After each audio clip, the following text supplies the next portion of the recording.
Is everything is clear to you? Well, তো day 3 তে আমরা প্রবেশ করবো আজকের আলোচনায়। সো আমরা একটু রিভিউ করি যে এখন অবধি পর্যন্ত আমরা কি শিখলাম। নাম্বার 1, ফার্স্টে কিন্তু আমরা লেটার শিখেছি। আমরা কিন্তু লেটার শিখেছি একেবারে প্রথম দিন। লেটারের পরের স্টেপে এসে আমরা শিখেছি ওয়ার্ড।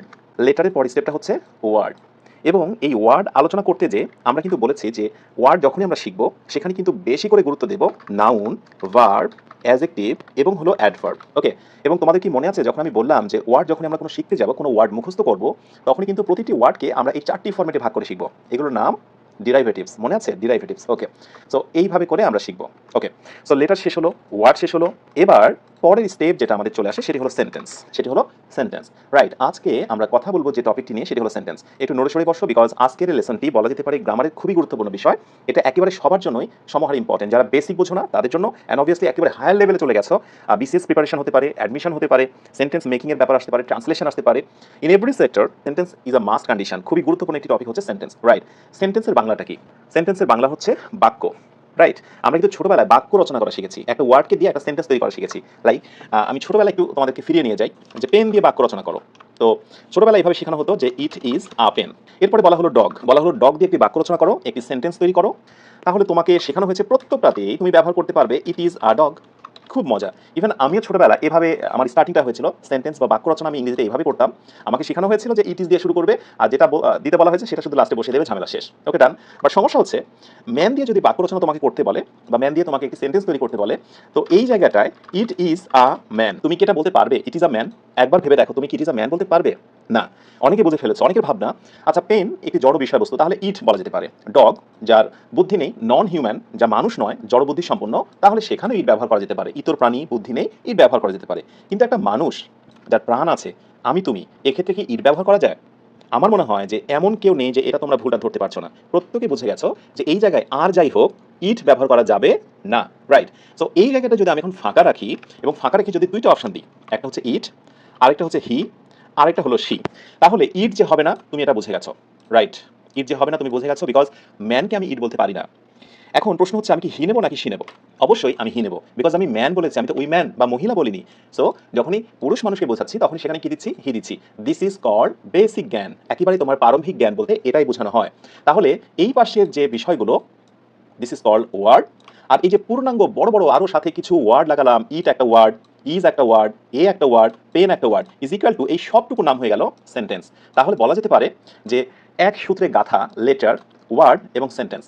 ইংলিশটা হচ্ছে জাস্ট লাইক আ স্পাইডার ওয়েভ, অনেকটা মাকড়সার জালের মতো।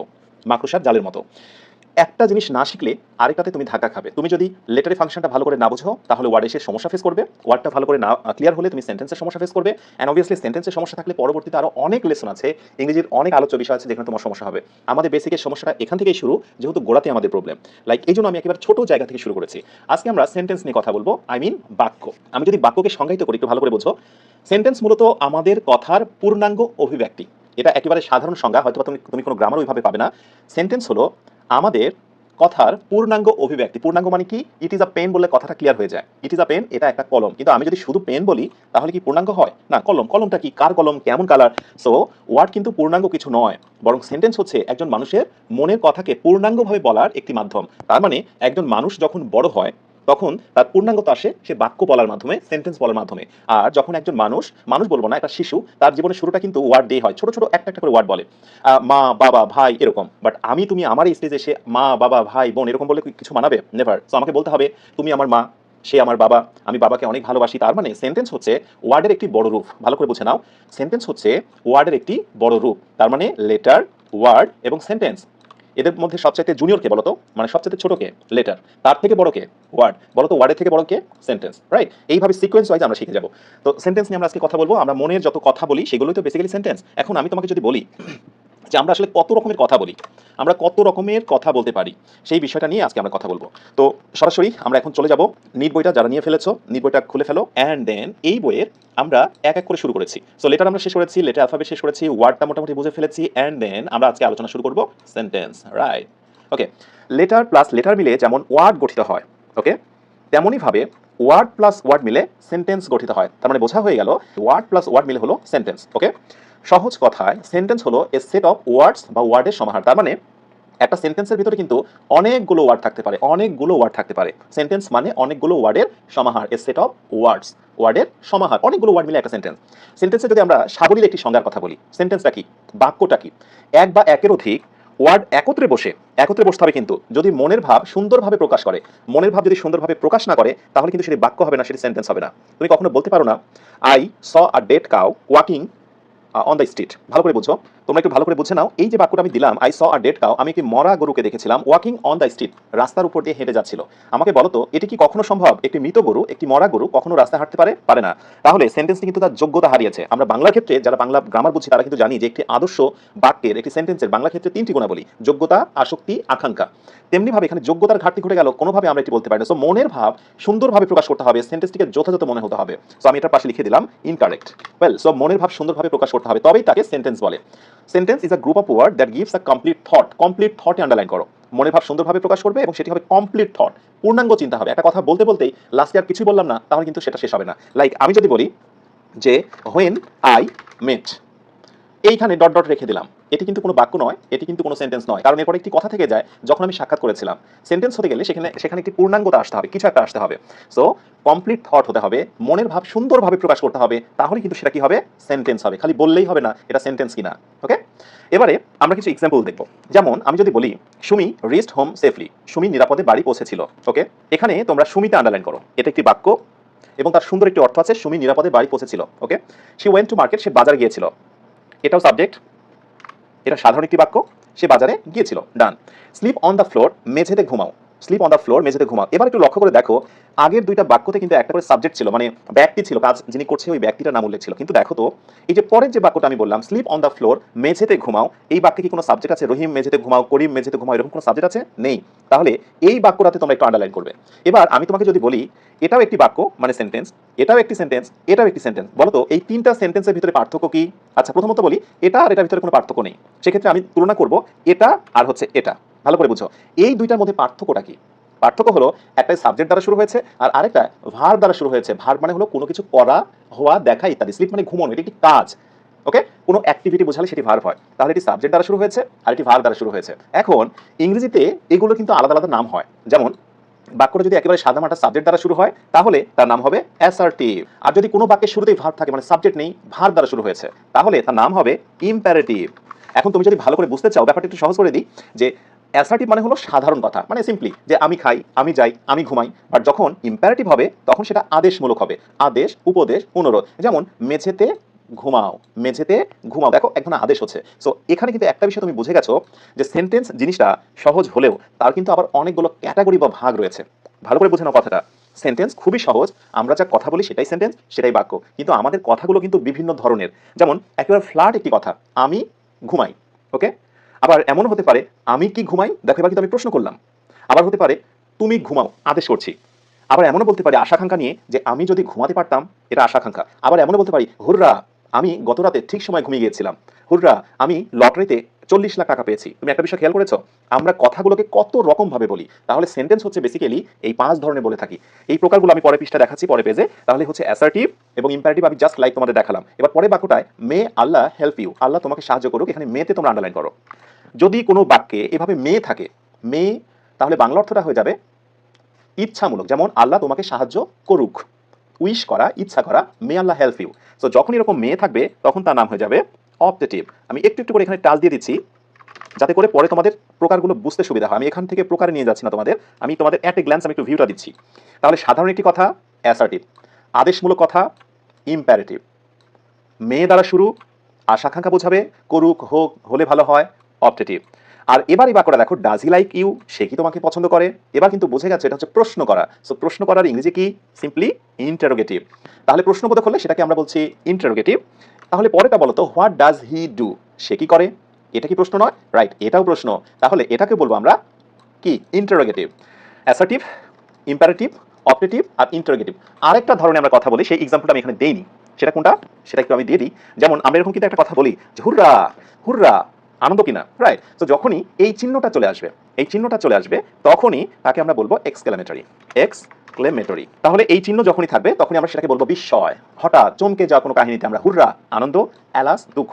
রাইট, তাহলে অলরেডি আমি তোমাকে একটা ভিউ দেখাতে যাচ্ছি যে আমরা যে সেন্টেন্স নিয়ে কথা বলছি তা হচ্ছে মূলত 5 ধরনের। কি অ্যাসার্টিভ, একবারে সাধারণ কথা; ইম্পারেটিভ, ভার্ব দ্বারা শুরু হবে, আদেশমূলক কথা, ঘুমাও, আসো; অপারেটিভ, হলে ভালো হতো, তোমার জন্য করি, এমনটি হোক, ওকে, মে দ্বারা শুরু; ইন্টারোগেটিভ, একটা প্রশ্ন, প্রশ্ন ভাব; এক্সক্লেমেটরি, একটি বিস্ময়, বিস্ময় ভাব, বিস্ময়সূচক চিহ্ন। ক্লিয়ার?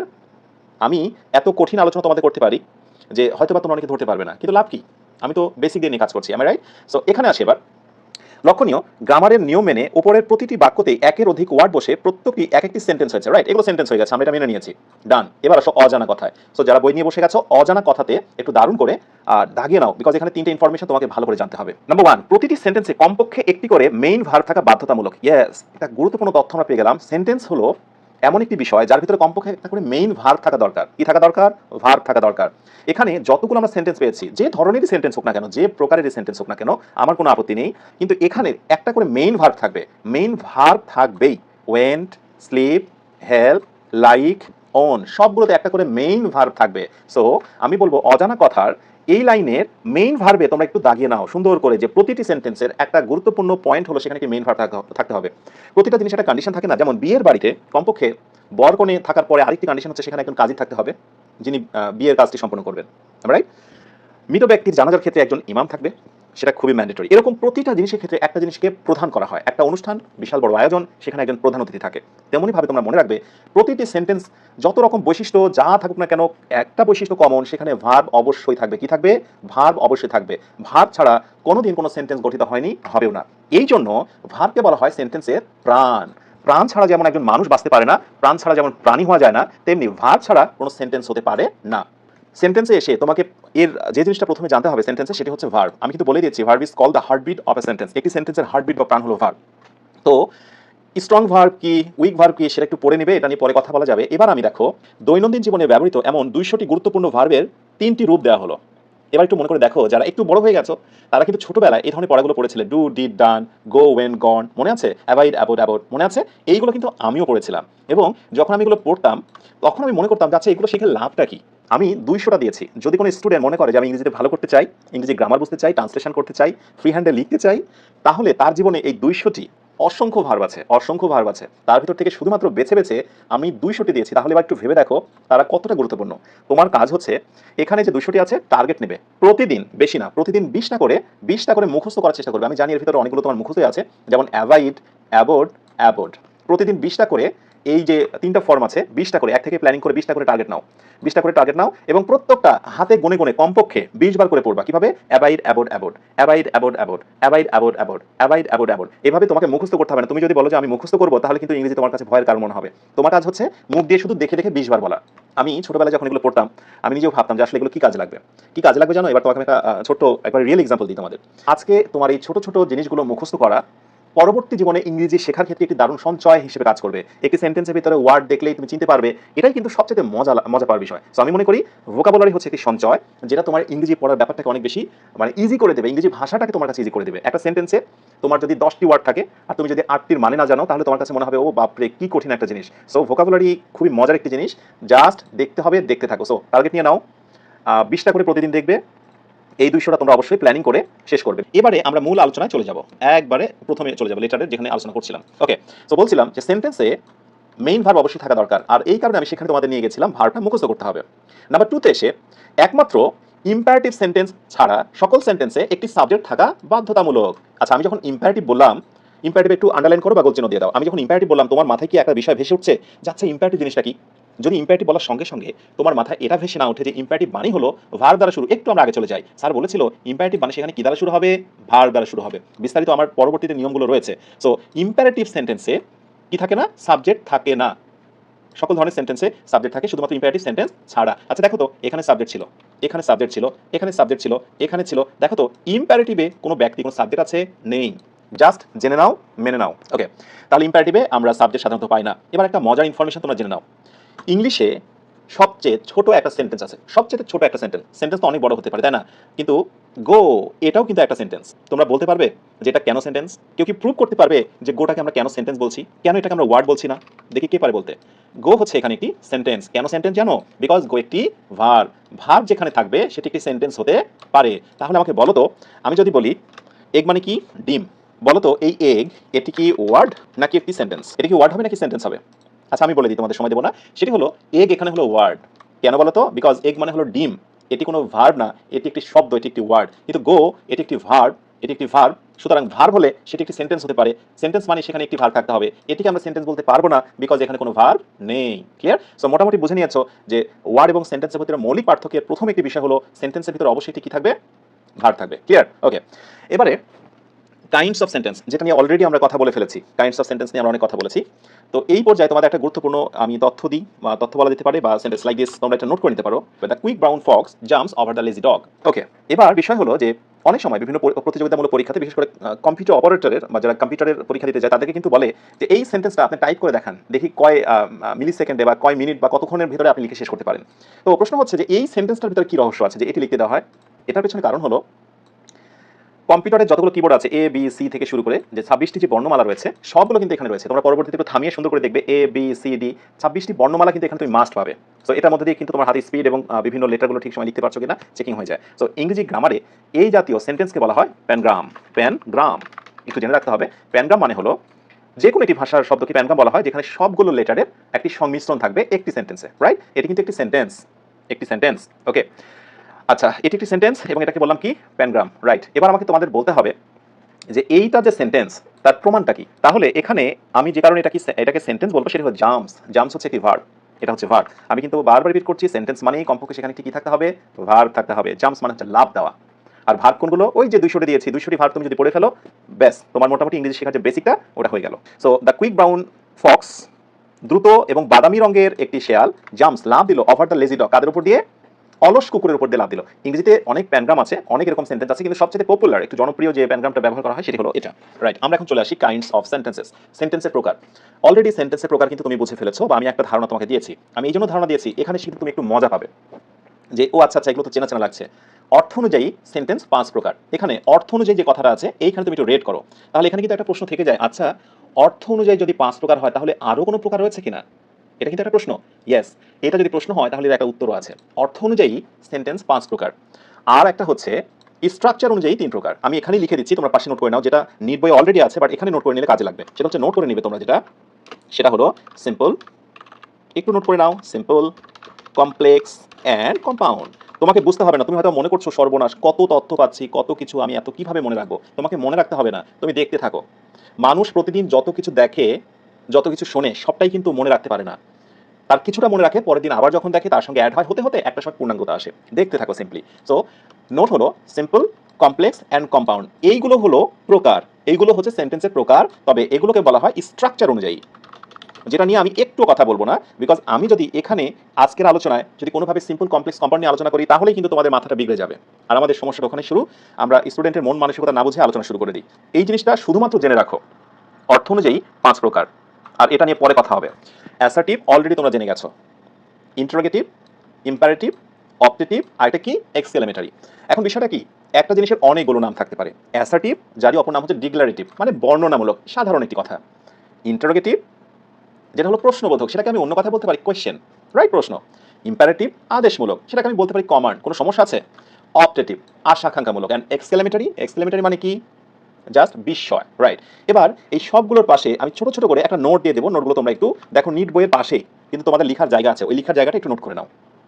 সেটা হলো সাবজেক্ট, একটা ভার্ব, তারপরে ইএক্সটি এক্সটেনশন, মানে বাকি অংশ, ভয় পাওয়ার দরকার নেই যে বাবা এটা আবার কি শিখলাম। একটা সাবজেক্ট, একটা ভার্ব, একটা এক্সটেনশন, আর লাস্টে আমি লিখে দিব full stop, right? Full stop. এই ফুল স্টপটায় আমি একটু রেড করে দেবো, বিকজ অ্যাসার্টিভ সেন্টেন্স চেনার অন্যতম একটি দারুণ লক্ষণ বা বৈশিষ্ট্য হলো এখানে একটি ফুল স্টপ থাকবে। ডান। ইন্টারোগেটিভ, ইন্টারোগেটিভ আমি কিছু লিখবো না, একেবারে সবার শেষে একটা চিহ্ন দিয়ে দেবো এবং এই চিহ্নটাতে আমি রেড করে দেবো। ডান। তাহলে বুঝে নিলাম ইন্টারোগেটিভ সেন্টেন্স মানেই সেখানে এই চিহ্নটা থাকবেই, থাকবেই। পৃথিবীতে এমন কোনো বাক্য নেই যে সেটা ইন্টারোগেটিভ অথচ এই চিহ্ন নাই। তার মানে এই একটা চিহ্ন দেখলেই আমরা বুঝে নিব যে বাক্যটা, সেই সেন্টেন্সটা হচ্ছে ইন্টারোগেটিভ। অতএব ডান। এবার আসো ইম্পারেটিভ। ইম্পারেটিভের ক্ষেত্রে প্রথমত শুরুতেই থাকবে ভার্ব, শুরুতে কি থাকবে? ভার্ব থাকবে। ওকে, ভার্ব না থেকে কোনো কোনো সময় লেট থাকতে পারে, যদিও লেট কিন্তু একটা ভার্ব। লেট থাকতে পারে, অথবা থাকতে পারে PLEASE প্লিজ, অথবা থাকতে পারে কাইন্ডলি। যদি কোনো বাক্যের শুরুতে, কোনো সেন্টেন্সের শুরুতে ভার্ব থাকে, লেট থাকে, প্লিজ থাকে বা কাইন্ডলি থাকে, তাহলে তাকে আমরা কি বলবো? এটাকে আমি রেট করে দিচ্ছি, বিকজ এটি আমার চেনার মূল লক্ষণ। তার নাম হচ্ছে ইম্পারেটিভ। ডান। অপটেটিভ, খুবই মজার জিনিস। এখানে অবশ্যই থাকবে মে, অথবা আরেকটি বৈশিষ্ট্য থাকতে পারে লং, মানে দীর্ঘজীবী। এরপরে বাকি যা থাকে থাকুক। তো এখানে আমার মূল বৈশিষ্ট্য হচ্ছে মে অথবা লং। আর এক্সক্লেমেটরি খুবই মজার, এই চিহ্নটা বিদ্যমান, এই চিহ্নটা বিদ্যমান থাকবে। ঠিক আছে, এই চিহ্নটাতে আমি জাস্ট রেট করে দিলাম। তাহলে সেন্টেন্স হচ্ছে এই 5টি প্রকার এবং প্রত্যেকটারই কিন্তু স্বতন্ত্র আলাদা আলাদা বৈশিষ্ট্য আছে। তাহলে যদি কোনো বাক্যতে তুমি এই চিহ্নটা দেখো, তার নাম কি বলবে? এক্সক্লেমেটরি। মনে থাকবে? যদি এরপরে মনে না থাকে, আমি তোমাকে কি বলবো বলো? এই চিহ্ন মানেই তার নাম কি?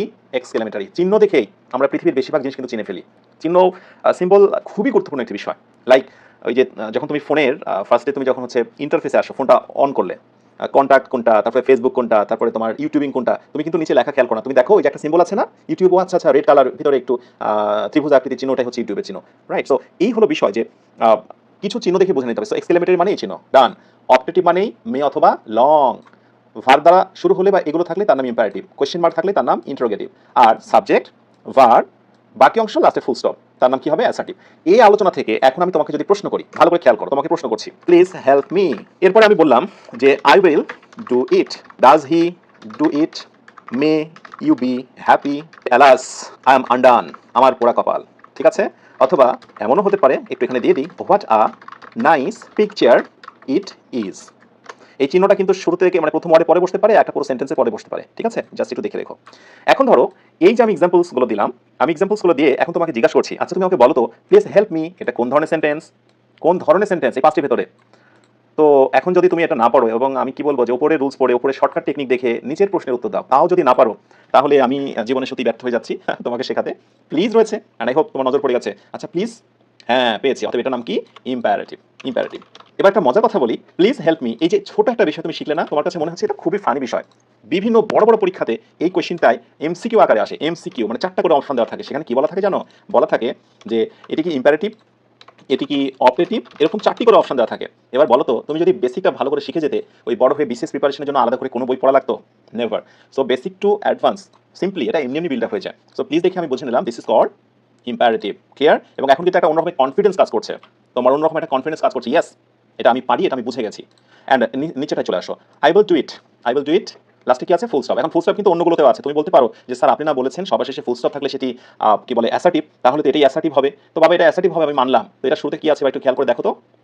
ঠিক আছে, তার মানে ফুল স্টপ থাকলে হবে না, অন্যান্য বৈশিষ্ট্যগুলো দেখতে হবে। এখানে কি আছে দেখো, right. So subject, verb, extension, লাস্টে full stop, this is called assertive. So লিখে দিলাম অ্যাসার্টিভ। ডান। ক্লিয়ার?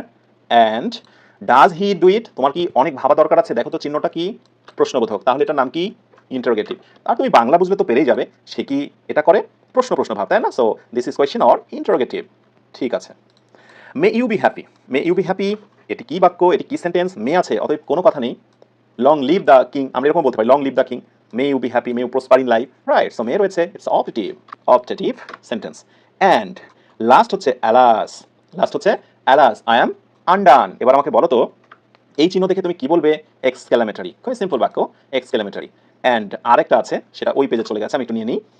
সেটি হলো what a nice picture it is. চিহ্ন আছে না, অতএব চিহ্ন থাকলে কি হবে? এক্সক্লেমেটরি হবে। কয়টি দিলাম এক্সক্লেমেটরি? 2টা। এবার একটা মজার কোয়েশ্চেন করতে আমাদের, just like IQ test. IQ test means হচ্ছে ইন্টেলেকচুয়াল কোয়েশ্চেন, একটু বুদ্ধিদীপ্ত একটি কোয়েশ্চেন। ঠিক আছে, কোয়েশ্চেনটা হচ্ছে একটু ভালো করে তোমরা একটু বুঝে নেবে। সেটি হলো অ্যালাস আই এম আনডান, অ্যালাসের নিচে আন্ডারলাইন করে প্রশ্ন করা হচ্ছে এটি কি?